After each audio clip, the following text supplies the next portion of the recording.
ప్రతి ఉదయం యేసుతో ఆశీర్వాదముల సమయం. ప్రతి ఉదయం యేసుతో ఆశీర్వాదముల సమయం. రోజుకు సరిపడ జీవాహారం, రోజుకు సరిపడ జీవాహారం, ప్రతి స్థితిలోను సగు విజయం, ప్రతి స్థితిలోను సగు విజయం. ప్రతి ఉదయం యేసుతో ఆశీర్వాదముల సమయం. షలోం. ప్రభునందు ప్రేమైన వారలారా, ఈ ఉదయకాలంలో మీ అందరికీ కూడా మరొక మారు యేసుక్రీస్తు శుభనామంలో వందనాలు తెలియజేసుకుంటూ మిమ్మల్ని అందరినీ కూడా దేవుని వాక్య ధ్యానంలోనికి మిమ్మల్ని ఆహ్వానిస్తుంటున్నాను. వాదులాటలు, గొడవలు క్రైస్తవుల జన్మ హక్కుగా మారిపోయాయి. మానవ సంబంధాలు మంటగలిసిపోతున్నటువంటి భయంకరమైనటువంటి దినముల్లో మనం ఉంటున్నాం. నేను అనే అహం, నాది అనే స్వార్థం నాశనం చేస్తున్నాయి క్రైస్తవ విలువల్ని ఈనాడు. Beloved, I greet you in the precious name of our Lord Jesus this morning, and I welcome you to this morning's meditation. We see that arguments and fights have become like birthrights for many Christians, and the human relationships these days have unfortunately gone for a toss, and the selfishness of mind are destroying the values of Christianity. Very unfortunately ఇలాంటి విషయాలు వినటానికి మనకు చాలా బాగుంటాయి, కానీ వాటిని పాటించడానికి మాత్రము ఎంత మాత్రము బాగోవు, మనం ఇష్టపడం. ప్రభునందు ప్రేమైనటువంటి వారలారా, మత్తయి సువార్తలో 22వ అధ్యాయంలో 35 నుంచి 39 వచనాల్లో యేసు ప్రభును శోధించుటకు స్వనీతిపరుడైనటువంటి ధర్మశాస్త్రోపదేశకుడు ఒకడు ఒక ప్రశ్న వేస్తాడు. ప్రభువా, ధర్మశాస్త్రం అంతటిలో ముఖ్యమైన ఆజ్ఞ ఏది అని వేస్తాడు. అప్పుడు యేసు ప్రభు అన్నటువంటి మాట, మొదటిగా ఇచ్చినట్టు జవాబు ఏంటంటే, నీ పూర్ణ హృదయంతో, నీ పూర్ణ ఆత్మతో, నీ పూర్ణ మనసుతో నీ దేవుడైన ప్రభువుని ప్రేమించుననిదే అనేటువంటి మాట చెప్తాడు. అయితే ఆ మాట విన్నగానే ధర్మశాస్త్రోపదేశకుడు అనుకుంటాడు, అబ్బా ఇదే కదా సమాధానం, తెలిసిందే కదా, ఇంతతో అయిపోయిందేమో అనుకుంటాడు. ఈలోగా ప్రభువు బాంబు బేలుస్తాడు. రెండో మాట చెప్తాడు. అదేంటంటే, ఇది ముఖ్యమైనది మొదటిది అయిన ఆజ్ఞ, లేకపోతే ఇది మొదటిదిను ముఖ్యమైనదైన ఆజ్ఞ అంటాడు. అంటూ నిన్ను వలె నీ పొరుగువాని ప్రేమించుట అనే రెండవ ఆజ్ఞ కూడా దాని వంటిదే అన్న సత్యాన్ని చెప్పినప్పుడు అతడు షాక్ అయిపోయి ఉంటాడని నేను అనుకుంటున్నాను.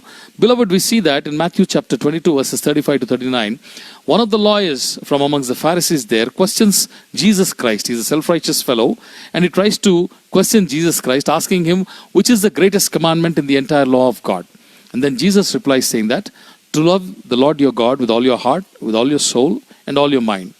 Just when the lawyer thinks that the answer is completed, Jesus Christ blows the next one right in his face, saying that there is yet another commandment which is just like this, and that commandment is to love your neighbor like yourself. And that is equally important, just like the first commandment. ప్రియులారా, ఆ దినముల్లో ఉన్నటువంటి ఈ పరిసయ్యులు ఎలాంటి వారంటే, తోటి సహోదరులతో ప్రేమగా కలిసి జీవించడం అనేది దేవునికి బలులు అర్పించేటువంటి నాణానికి రెండో వైపున సత్యం అనే విషయాన్ని వారు మర్చిపోయారు. ఎఫెసీయుల పత్రికలో 4వ అధ్యాయంలో 3 నుంచి 12 వచనాల్లో పౌలు మనకు అదే జ్ఞాపకం చేస్తాడు. The religious Pharisees of those days forgot that walking in love with one another is the other side of offering sacrifices to God. In Ephesians chapter 4 verses 3 to 12, Paul writes the same thing to us. కాబట్టి ఈ దినముల్లో చాలా మంది క్రైస్తవులు దేవునితో నా సంబంధం బాగుంటే చాలు, మనుషులు ఎటుపోతే నాకేంటి అటువంటి దృక్పథంతో ఉంటున్నారు. ప్రభునందు ప్రేమైన వారలారా, దేవునితో ఉండేటువంటి సంబంధం మాత్రమే కాదు, కానీ మనుషులతో ఉండే సంబంధం కూడా చాలా ముఖ్యమైన దేవుని వాక్యం మనకు తెలుస్తోంది. చూడండి, వర్టికల్ గా దేవునితో ఉండే సంబంధం నాకు చాలు అనుకునే మంది క్రైస్తవులు చాలా మంది ఉన్నారు ఈ దినాలు. అంటే నిలువున నాకు నా దేవునికి సంబంధం బాగుంటే చాలు, నేను దేవుడి గుడికి వెళ్తున్నాను, వాక్యం చదువుతున్నాను, ప్రార్థన చేసుకున్నాను, అంతే, ఇంకెవడు ఎట్టపోతే నాకేంటి, మిగతా వాళ్ళతో నేను చేరను, వాళ్ళంతా దుర్మార్గులు, దుష్టులు, పనికిమాల వాళ్ళు, చెడ్డోళ్ళు, నీచులు, పాపులు, రకరకాలుగా వాళ్ళ మీద అభియోగాలు మోపుతూ మనల్ని మనం ఐసోలేట్ చేసుకుంటూ పరమ పవిత్రం అనుకుంటూ జీవించేటువంటి వారు చాలా మంది ఉన్నారు. అటువంటి మూర్ఖులు ఈ ప్రపంచంలో అనేకులు ఉంటున్నారు. Many people think that as long as their vertical relationship with God is okay and is good and it's in good standing, they don't care or they don't give a damn about their relationship with fellow men and fellow brothers and sisters. They say, let them go to hell, whatever they are. They are sinners, they are unrighteous people, they are evil people, wicked people, bad people, whatever.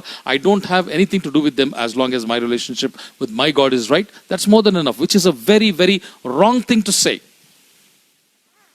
ప్రియులారా, యాకోబు పత్రికలో అందుకే 3వ అధ్యాయంలో 9వ వచనం మనం చూసినప్పుడు యాకోబు స్పష్టంగా అంటాడు, ఈ నోటితోనే లేక దీనితోనే మనం దేవుణ్ణి స్తుతిస్తాము, ఈ నోటితోనే దేవుని పోలికగా ఉన్నటువంటి తోటి సహోదరులను శపిస్తామనే మాట అంటాడు. In James chapter 3 verse 9, James writes clearly that with this very mouth, with these very lips, with this very tongue, we bless and praise the name of our God, and with the same mouth or the same tongue, we also curse our fellow brothers and sisters who are in the likeness and image of God.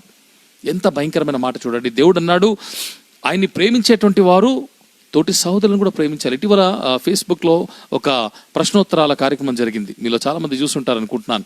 3 హైందవ సహోదరులు 3 క్రైస్తవ సహోదరుల్ని ప్రశ్నించారు. ఆ 3 క్రైస్తవ సహోదరులలో 2 వేదాంత పండితులు. ప్రపంచంలో అనేకమైనటువంటి దేశాల్లో వారు వేదాంతాన్ని అభ్యసించి ఇప్పటికి కూడా చాలా మందికి వేదాంతాన్ని అభ్యసింపజేసేటువంటి వారు, ఎంతో వాక్యపరమైనటువంటి వేదాంత జ్ఞానం కలిగినటువంటి వారు. అయితే ఆ హైందవ సహోదరులు వేసినటువంటి ప్రశ్నకు సరైన సమాధానం చెప్పలేకపోయారు. నేను చాలా బాధపడ్డాను. వారు అడిగిన ప్రశ్న ఏంటంటే, క్రీస్తు యొక్క సిద్ధాంతం ఏంటి, ఆయన ఏం బోధించాడు, ఆయన బోధంతటిని కూడా క్రోడీకరించి క్లుప్తంగా చెప్పాలంటే ఏమని చెప్తారు, ఆయన సిద్ధాంతం ఏంటి అని చెప్పినప్పుడు కొండ మీద ప్రసంగం దగ్గర నుంచి ప్రారంభించారండి. కొండ మీద ప్రసంగం దగ్గర నుంచి ప్రారంభించి ఎక్కడెక్కడికి పోయి మాటిమాటికి కొండ ఎక్కుతున్నారు, మాటిమాటికి కొండ ప్రసంగం. కొండ మీద ప్రసంగం ప్రభు ధన్యతల గురించి చెప్పాడు. అక్కడ కేవలం ధన్యతల గురించి మాట్లాడాడు. అలాగే అనేకమైనటువంటి మాటలు ప్రభు పలికాడు, ఎన్నో మాటలు చెప్పాడు, ఎన్నో మనకు ఉపమానాలు చెప్పాడు. అవన్నీ కూడా చెప్పుకుంటూ పోతామా? కాదు. వాళ్ళు మళ్ళీ చెప్తున్నారు, అయ్యా మేము అడిగిన ప్రశ్న ఏంటి, మీరు చెప్పేదేంటి, మేము అడుగుతున్నదల్లా యేసుక్రీస్తు సిద్ధాంతం ఏమిటి, ఆయన మానవాళికి బోధించినటువంటి సారాంశం ఏంటి, ఆయన బోధలోని సారాంశం ఏంటంటే ఇది చెప్పాలి. నీ పూర్ణ హృదయంతో, పూర్ణ ఆత్మతో, పూర్ణ మనసుతో దేవుణ్ణి ప్రేమించాలి. నీ పోలికలో ఉన్నటువంటి దేవుని పోలికలో, నీ పోలికలో నిన్ను వలె నీ పొరుగు అని నువ్వు ప్రేమించాలి. లేకపోతే దేవుని పోలికలో ఉన్నటువంటి తోటి మానవుడిని నీవు ప్రేమించాలనేటువంటి మాట చెప్పాడు. కాబట్టి ఈ 2 ఆజ్ఞల్లోనే సమస్తము కూడా ఆయన ఇనుమడింపజేశాడు. ధర్మశాస్త్రం అంతా కూడా అక్కడ కింద రాయబడిన మాటలు మనం చూసినట్లయితే మత్తయి సువార్త 22వ అధ్యాయంలో 40వ వచనం మనం చూసినప్పుడు ఆయన అన్నమాట ఏంటంటే, ఈ 2 ఆజ్ఞలు ధర్మశాస్త్రం అంతటికి ప్రవక్తలకును ఆధారమై ఉన్నాయంటాడంటే దేవుని యొక్క జీవగ్రంథంలోని ధర్మం అంతా కూడా, ధర్మశాస్త్రం అంతా కూడా ఈ 2 ఆజ్ఞల్లో ఇమిడిపోయింది. క్లుప్తంగా చెప్పాలంటే విశ్వమంతటి గొప్ప సత్యాన్ని యేసు ప్రభువుల వారు చిన్న కోడిగుడ్డంతటి 2 మాటలకు ఇనుమడింపజేశాడు. అంత సింప్లిఫై చేసి చెప్పాడు. ఆ కోడిగుడ్డును కనుక తెరిచి చూసినట్లయితే విశ్వమంతటి గొప్ప సత్యం అందులో ఉన్నది. ధర్మశాస్త్రపు సత్యమంతా కూడా 2 ఆజ్ఞల్లో ఇనుమడింపజేశాడు ప్రభు. అందుకే యోహాన్ పత్రికలో మనం చూసినట్లయితే 1 యోహాన్ పత్రికలో 4వ అధ్యాయంలో 20-21 వచనాలు చూసినప్పుడు యోహాన్ రాస్తాడు స్పష్టంగా, యేసు ప్రభు యొక్క మత్తయి సువార్తలో చెప్పినటువంటి ఆజ్ఞల్ని ఆయన జ్ఞాపకం చేస్తూ, దేవుణ్ణి ప్రేమించేవాడు తన సహోదరిని కూడా ప్రేమింపవలను. ఒకవేళ దేవుణ్ణి ప్రేమిస్తున్నానని చెప్పి తన సహోదరిని ప్రేమించక ద్వేషించేవాడు ఎవడైనా ఉన్నట్లయితే వాడు అబద్ధికుడు అంటాడు. ఈనాడు చాలా మంది క్రైస్తవులు అబద్ధ బ్రతుకులు బ్రతుకుతున్నారు. తోటి సహోదరు అంటే ఎవరు? తల్లితో కలిసి తల్లి కడుపున పుట్టినటువంటి తోబుట్టువా, రక్త సంబంధియా, ఎవరు? నీ సహోదరుడు అంటే నీ భార్య కావచ్చు, నీ భర్త కావచ్చు, నీ కొడుకు కావచ్చు, నీ కూతురు కావచ్చు, నీ అల్లుడు కావచ్చు, నీ కోడలు కావచ్చు, నీ రక్త సంబంధికులు కావచ్చు, నీ బంధువులు కావచ్చు, నీ యొక్క మిత్రులు కావచ్చు, లేకపోతే సమాజంలో ఉన్నటువంటి నీకు తెలిసిన వారు కావచ్చు, నీకు పనిచేసే స్థలంలో ఉన్నవారు కావచ్చు, ప్రపంచంలో నీకు ఎరకైన వారు, ఎరక లేనటువంటి వారు ఎవరైనా కావచ్చు, వారందరినీ కూడా ప్రేమించేటువంటి బాధ్యత మన మీద ఉన్నది. And it's not a request, అది ఒక విన్నపం కాదు యేసు ప్రభు చేసింది, ఇట్స్ అ కమాండ్మెంట్, అది ఆజ్ఞ. తోటి వారిని ప్రేమించాలి. మనలో చాలా మంది దినాన పైకి క్రైస్తవులుగా నటిస్తూ భక్తిని కనబరుస్తూ లోపలికి దుర్మార్గపు ఆలోచనలు, దుర్మార్గమైన మాటలు, బూతులు మాట్లాడేటువంటి వారు, ఇంట్లో ఉన్నటువంటి వారిని హింసించి అనుమానించి రకరకాలుగా వేధించేటువంటి వారు, కట్నాల కోసం వేధించేటువంటి వారు, ఇంకా వాళ్ళని చేసుకుంటే ఎంత వచ్చేది, నిన్ను చేసుకుని మేము బాగుపడ్డాం అని చెప్పి అనుకునేటువంటి వారు, రకరకాలుగా మాటలతో వేధించి చంపేటువంటి వారు, కుటుంబాల్లో గొడవలు పడేటువంటి వారు, కొట్లాటలు పడేటువంటి వీళ్ళు క్రైస్తవులు కాలేరు. ఆనాడు పరిసయ్యులు ఏ విధంగా అయితే యూదుల్లో ఉన్నారు, ఈనాడు క్రైస్తవులు కూడా పరిసయ్యులు ఉన్నారు. ప్రియులారా, మనం అలాగ ఉండరాదు. దేవుణ్ణి ప్రేమించేవాడు తప్పకుండా తోటి సహోదరుడు, వాళ్ళు ఎవరైనా కానీ ప్రేమించాలి. నువ్వు వాళ్ళతో మాట్లాడడం ఇష్టం లేకపోతే నువ్వు తగ్గించుకో, మానుకో. చేతనైతే వీలైనంత మట్టుకు అందరితో సఖ్యంగా ఉండు. మన పౌలు చెప్పాడు కాబట్టి అందరితో సఖ్యంగా ఉండు. కానీ నువ్వు ద్వేషించొద్దు, నోట్లోంచి దుర్మాటల వారి గురించి మాట్లాడద్దు, చెడు మాటలు రానివద్దు, శపించవద్దు. వాళ్ళ గురించి హృదయంలో కక్ష పెంచుకోవద్దు. ఇవన్నీ కూడా పాపము ప్రభునందు ప్రేమ వల్ల. మత్తయి సువార్తలో 5వ అధ్యాయంలో కూడా 23-24 వచనాలు చూసినప్పుడు ప్రభు స్పష్టంగా అంటాడు. అక్కడ చెప్పినటువంటి మాట ఏంటంటే, నువ్వు బలిపీఠం వద్దకు వచ్చినప్పుడు అర్పణ చెల్లించక ముందు నీ సహోదరుడికి ఎవరైనా నీ మీద మనసు కష్టంగా ఉన్నట్టుగా, లేకపోతే నిన్ను గురించి అతడు బాధపడుతున్నట్టు నీకు తెలిసినట్లయితే నీ అర్పణను అక్కడే విడిచిపెట్టి వెళ్ళి ముందు నీ సహోదరునితో నీవు సమాధానపడు. నీ సహోదరుడితో సమాధాన పడిన తర్వాతనే వచ్చి నువ్వు బలిపీఠం దగ్గర అర్పణ తీసుకురా అంటాడు. రక్తము చేత నీ సహోదరుడు రక్తం చేత మలినమైనటువంటి నీ అర్పణము దేవునికి అక్కర్లేదు, అది ఘోరమైన పాపము. In John chapter 4 verses 20, 1 John chapter 4 verse 20 and 21, John clearly tells us or reminds us of these great commandments, saying that the one who loves God must love his brother. And who is a brother or sister? Not the ones who are just born along with us in our family, but anyone in our life, whether we know them or know them not. It could be your husband, your wife, your father, your mother, your brother, your sister, your son, your daughter-in-law, your son-in-law, your blood relatives, your friends, or the people in the society, those who you may know, those who you may not know. Everyone is our brother and sister, and we are bound. We have not been requested. We have been commanded to love them. If we love God, we need to love our brothers and sisters also. Therefore, in Matthew chapter 5 verses 23 and 24, God clearly, Jesus Christ commands that if you remember that your brother has any grievance against you when you are at the altar, leave your offering right at the altar. First go and make peace with your brother, then come back and give your offering. God does not like offerings that are tainted with the blood of our brothers.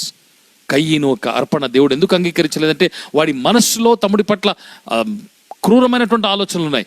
ఎవడైతే ఇతరుల గురించి, సహోదరుల గురించి, కోడల గురించి, కొడుకుల గురించి, అల్లుల గురించి, అన్నదమ్ముల గురించి, అక్కచెల్లెల గురించి, బంధువుల గురించి, స్నేహితుల గురించి హృదయంలో చెడు తలంపులు కలిగి ఉంటారో, వారి గురించి ద్వేషం కలిగి ఉంటారో, ఆ కోపము, ఆ ద్వేషము అంతా కూడా నరహత్యతో సమానము. నీవు ఒకరిని ద్వేషించినట్లయితే యు ఆర్ మర్డరర్, నీవు నరహంతకుడివి. ఒకటి గురించి తప్పుగా మాట్లాడుతున్నావు అంటే యు ఆర్ మర్డరర్, నరహంతకురాలివి. కాబట్టి ఆ మాటలు గుర్తుపెట్టుకోవాలి ప్రభునందు ప్రేమ వల్ల. సిలువ సువార్త సిలువలోని వర్తమానంలోనే ఉన్నది. ఏంటి అదని చూసినట్లయితే సిలువ ఆకారం మనకు తెలుసు. ఒకటి నిలువుగా ఉండేటువంటిది దొంగ కర్ర, రెండవది అడ్డుగా ఉండేటువంటిది. The gospel is the message. And what is the message of the cross? It lies in the very appearance of the cross itself, in the very constitution of the cross. We find a vertical beam and then a horizontal beam. నిలువుగా ఉండేటువంటి కర్ర లేకపోతే దుంగ నీకును నీ దేవునికి ఉండేటువంటి సంబంధాన్ని పూర్ణ హృదయంతో, పూర్ణాత్మతో, పూర్ణ మనసుతో దేవుని ప్రేమించాలని సూచిస్తున్నది. అడ్డుగా ఉండేటువంటి కర్ర లేకపోతే దుంగ నీ తోటి సహోదరులతో నువ్వు సమాధానంగా ప్రేమ కలిగి ఉండాలనేటువంటి సత్యాన్ని సూచిస్తోంది. నీవు శిలువను మోసే క్రైస్తవుడు అయితివా ఈ సూత్రాన్ని పాటించక తప్పదు. If you are a true Christian, you need to believe that the vertical beam in the cross represents your relationship with God, directly your personal relationship with God. But cross is not complete without the horizontal beam. The horizontal beam represents your relationship with your fellow men and brothers and sisters. How is your relationship with your brothers and sisters this morning? The Lord is questioning us. The cross cannot be complete without both these beams. Therefore, we need to be very careful in understanding that praising God with one mouth and then cursing our brothers with another mouth is not Christianity at all. కాబట్టి దేవుణ్ణి ప్రేమించేటువంటి వారు సహోదరులను కూడా ప్రేమించాలని గుర్తుపెట్టుకొని, వాళ్ళు ఎన్ని హింసలు పెట్టినా, ఎన్ని మాటలన్నా, ఎన్ని తప్పులు చేసినా వాళ్లే తప్పు కావచ్చు, మనమే రైట్ కావచ్చు. అయితే నేను అని చెప్పి గర్వించడం మాని పక్కన పెట్టి తగ్గింపుతో ఇతరులను ప్రేమిద్దాం. క్రీస్తు కూడా పరమ ద్రోహులు, నీచులు, పాపులు, కర్మిష్టి, దుర్మార్గులైనటువంటి నిన్ను నన్ను ప్రేమించి మన కోసం శిలువ మీద రక్తమును కడవరి బొట్టు దాకా కార్చి ప్రాణాన్ని పెట్టాడే. ఇటువంటి దుర్మార్గులైనటువంటి నాతో సహా ఆయన ప్రేమించాడే. అటువంటిది మనం తోటి వారిని ప్రేమించలేమా? వారిని ప్రేమగా చూడలేమా? వారి పట్ల ప్రేమ కలిగిన తలంపులు కలిగి ఉండలేమా? ఒక దినాన లెక్క అప్పచెప్పవలసిన బాధ్యత మన మీద ఉన్నది ప్రభు సన్నిధిలో నిలబడినప్పుడు. కాబట్టి జాగ్రత్తగా ఉందాం ప్రియులారా. ఈ కడవరి దినముల్లో అందరినీ ప్రేమిద్దాం, సమాధానంగా ఉందాం, దేవుని యొక్క దృష్టిలో మన రికార్డ్ సరి చేసుకుందాం. అటువంటి జ్ఞానము, అటువంటి కృప ప్రభు మనకు దయచేయను గాక. ఆమేన్. రండి కలిసి ప్రార్థన చేసుకుందాం. ప్రేమగల ప్రభువా, దయగల మా తండ్రి, నీకు స్తోత్రాలు. ఉదయకాలంలో నాయన చాలా ప్రాముఖ్యమైన మాటలు మాకు జ్ఞాపకం చేశావు నాయన. ప్రైమరీ థింగ్స్ మా జీవితంలో సరిగా లేకపోతే, బేసిక్ థింగ్స్ మా జీవితంలో సరిగా లేకపోతే మిగతా ఎంత భక్తి చేసినా వ్యర్థమేనా ప్రభువా? ఈ 2 ఆజ్ఞల్లోనే మేము తప్పిపోయినట్లయితే వాటిలోనే సమస్తము ఇనుమడింపజేశావు గనుక అవి 2 పాటిస్తే చాలు ప్రభువా. నిన్ను ప్రేమించేవాడు తప్పు చేయడు, పాపం చేయడు, ఎటువంటి నాయన ద్రోహకార్యం చేయడు, నీకు విరుద్ధంగా బ్రతకడు గనుక హృదయంతో, ఆత్మతో, మనసుతో, పూర్ణ హృదయంతో, పూర్ణాత్మతో, పూర్ణ మనసుతో నిన్ను ప్రేమించేవారు. రెండవదిగా నిన్ను వలె నీ పొరుగువాని ప్రేమించినటువంటి ఆజ్ఞ పొరుగు వారిని ప్రేమించేవారు వారిది ఏది ఆశించరు. వారు కీడు చేసినా మేలు చేసినా బ్రతికినంత కాలం మేము వారికి మేలు చేయవారంగా, వారికి ప్రార్థన చేయవారంగా, వారిని ప్రేమించేవారంగా ఉంటామన్న సత్యాన్ని జ్ఞాపకం చేశావు. మేము ఆ విధంగా జీవించటకు నిజమైన క్రైస్తవులే, పరిసయ్యులే కాకుండా, ఆనాడు నిన్ను శోధించినటువంటి స్వనీతిపరుడైనటువంటి ధర్మశాస్త్రోపదేశకుని వలె కాకుండా నిన్ను ప్రేమించి నిజమైన బిడ్డలుగా ఉండినట్లు మాకు సహాయం చేయమని మా రక్షకుడు మా ప్రభుని యేసు నామములో ప్రార్థన చేసి స్తుతించి పొంది ఉన్నాము తండ్రి, ఆమెన్. ప్రభు మిమ్మల్ని బహుగా దీవించి ఈ మాటల చేత మిమ్మల్ని బలపరిచి సత్య మార్గంలో నడిపింప చేయనుగాక. షలోం. ప్రతి ఉదయం యేసుతో ఆశీర్వాదముల సమయం.